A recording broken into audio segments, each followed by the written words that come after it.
چلاک پتنگ اور چلاک مکڑی۔ ایک وسیع نیلا آسمان تیز بادلوں سے ڈھکا ہوا ہے۔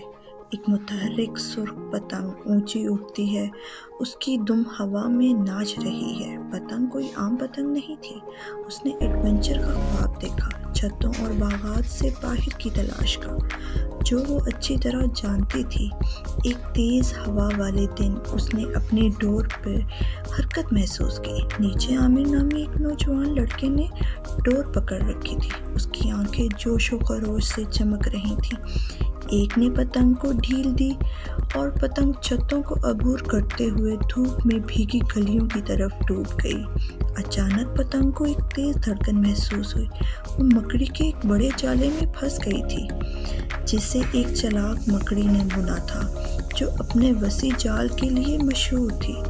پتنگ کے اندر گھبراہٹ پھیل گئی، لیکن اسے عامر کی ہنسی اور اس کی اپنی مہم جوئی یاد تھی۔ پتنگ نے اپنی پیاری آواز میں کہا، لگتا ہے تم نے مجھے ایک حسیلی چقندر سمجھ لیا ہے، لیکن میں پتنگ ہوں، آسمان کا مسافر۔ کیا تم میری آنکھوں سے دنیا دیکھنا پسند نہیں کرو گی؟ مکڑی نے اس غیر معمولی شکار سے حیران ہو کر رک گئی۔ پتنگ نے بادلوں کے اوپر چڑھنے، کوسوں قزح کو چھونے اور سفید پرندوں سے دوستی کرنے کی کہانیاں بیان کرتے ہوئے جاری رکھا۔ پتنگ کی آنکھوں سے دنیا جادوئی لگ رہی تھی، اس کے دھول بھرے جالے سے کہیں زیادہ عظیم تھی۔ پتنگ کی کہانیوں کو چھوڑ کر مکڑی نے احتیاط سے اپنے جالے کے دھاگے کاٹ لیے۔